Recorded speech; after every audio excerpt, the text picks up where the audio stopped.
Saudara-saudara yang terkasih di dalam Tuhan Yesus, kita berjumpa lagi di channel saya, Ignatius Sutrisno. Saudara-saudara, dimanapun Anda berada, saya menemukan ceramah ini di Facebook saya yang isinya sebenarnya menyesatkan umat Kristen. Kita simak cuplikannya sebentar. Kita dengarkan. Berarti ketika tanda-tanda besar sudah mulai bermunculan. Dan tanda besar ini kalau kita sudah mengerti ilmunya, dapat kita jadikan sarana berdakwah kepada orang Nasrani. Karena orang Nasrani juga meyakini di akhir zaman akan turun dari langit sosok yang mereka sebut Yesus Kristus. Kita nyebutnya Isa Al-Masih Ibnu Maryam alaihissalam. Mereka menyebutnya Yesus Kristus. Dan kita nanti akan menyaksikan turunnya Isa alaihissalam. Ternyata tidak mencari gereja. Dia masuk ke masjid. Dia sholat subuh berjamaah dengan kaum muslimin, yang pada saat itu imam sholatnya adalah Al-Mahdi. Masya Allah. Dan Isa alaihissalam nanti akan mengajak semua orang kafir, termasuk ahli kitab Yahudi Nasrani, memeluk agama Nabi akhir zaman, agama Islam ini. Bahkan dalam hadis sahih dikatakan, Isa alaihissalam kalau sudah turun nanti dari langit, dia hanya menawarkan dua pilihan kepada orang kafir dan ahli kitab. Pilihan pertama, aslim taslam, masuk Islamlah engkau, niscaya engkau akan selamat dunia dan akhirat. Kalau nggak mau, diapakan sama Isa alaihissalam? Diselesaikan. Loh, kok ngeri gitu Ustaz? Bukankah Isa alaihissalam itu digambarkan sosoknya santun? Iya memang. Cuman masalahnya adalah bukan masalah kesantunan di sini. Masalahnya turunnya Isa alaihissalam termasuk tanda kalau dunia sudah memasuki injury time. Dunia sudah mau berakhir. Waktu sudah tinggal sedikit. Adalah keterlaluan kalau orang kafir, Yahudi Nasrani masih tetap ngeyel ketika Isa alaihissalam sudah turun. Karena cuma dikasih dua pilihan, atau masuk Islam atau mati. Dan akan ada nanti orang-orang kafir, Yahudi Nasrani, yang masuk Islam tidak mau, tapi mati lebih gak mau lagi. Akhirnya apa? Masuk Islam dengan terpaksa. Sampai kapan? Sampai Isa alaihissalam wafat, mereka murtad lagi. Dan ketika sedang seru-serunya murtad, tiba-tiba matahari terbit dari barat. Mereka ingin mengucapkan dua kalimat syahadat lagi, kata orang Padang, talambe, too late.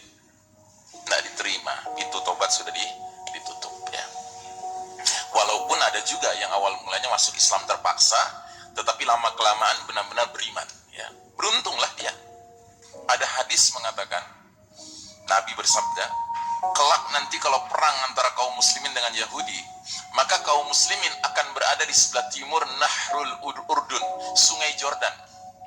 Dan Yahudi akan berada di sebelah barat dari Nahrul Urdun, sungai Jordan. Anda tahu, waktu Nabi menyampaikan hadis ini, para sahabat heran, apa itu Urdun, apa itu Jordan? Nggak ngerti mereka, karena zaman itu belum ada Jordan, Pak. Kita sekarang ngerti. Artinya apa? Nabi itu jangan ditanya, dia tahu tidak tahu tentang Amerika. Ya jelas tahu kalau dikasih tahu sama Allah.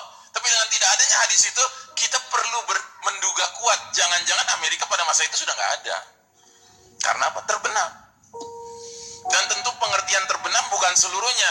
Daratan tingginya, puncak-puncak gunungnya mungkin masih tersisa. Ya.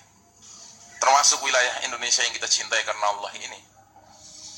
Maka kalau ada di antara Anda yang berpikir, wah kalau gitu kita harus siap-siap. Bukan, kita harus siap-siap mengantisipasi pembenaman ini dengan cara kita bangun kampung akhir zaman di puncak-puncak gunung. Misalnya kita ke Merapi gitu ya, silakan. Karena ada hadisnya juga, Nabi bilang, kalau kalian sudah hidup di era fitnah, bawalah hewan kambing kalian, domba kalian ke puncak-puncak gunung, ya kan? Uzlah, kan begitu. Nah cuma harus diingat, kalaupun kita itulah sekelumit ceramah yang disampaikan oleh seorang ustadz tanpa nama ini. Saudara-saudara yang terkasih dalam Tuhan Yesus, ketahuilah bahwa Imam Mahdi di sini kedatangannya ke bumi sangat bertentangan dengan kitab Wahyu. Seperti yang kita ketahui, tanda-tandanya berbeda seperti yang disampaikan oleh Ustadz ini. Sangat berbeda dan sangat bertentangan. Ya, kita ambil hikmahnya saja, dan dengan bijaksana sekali kita harus menolak ceramah ini. Jangan dipercaya, jangan diimani, sebab Tuhan Yesus kedatangannya kedua kali ke bumi ini tidak seperti yang diceritakan oleh Ustadz ini. Kita beriman kepada Tuhan Yesus, kedatangannya kedua kali untuk menjemput kita, untuk memulihkan keadaan manusia, bukan mengislamkan umat Kristen, bukan untuk mengislamkan umat Yahudi. Ini jelas sekali bertentangan dengan kitab Wahyu. Ustadz ini sangat ngawur, bahkan super ngawur, tidak bisa dipercaya. Demikianlah sekelumit pelurusan dari saya. Saya tidak percaya ceramah Ustadz ini, sebab tidak sama dengan kitab Wahyu. Sangat bertentangan dan sangat menyesatkan.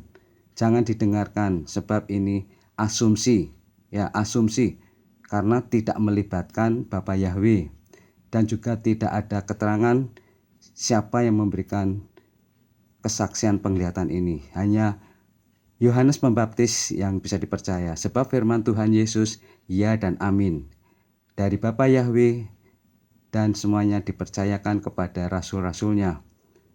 Yeshua HaMasyiah atau Tuhan Yesus Sang Mesias akan datang kedua kali dengan cara yang sama seperti yang diceritakan oleh Tuhan Yesus sebelum naik ke surga. Itu saja.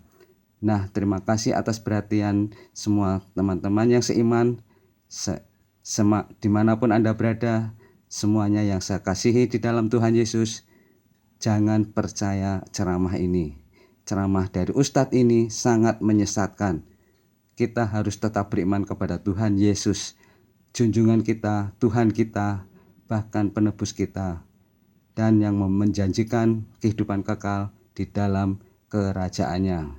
Terima kasih telah mendengarkan, dan terima kasih atas perhatian semuanya. Di dalam nama Tuhan Yesus, kita selalu berharap yang pasti. Amin.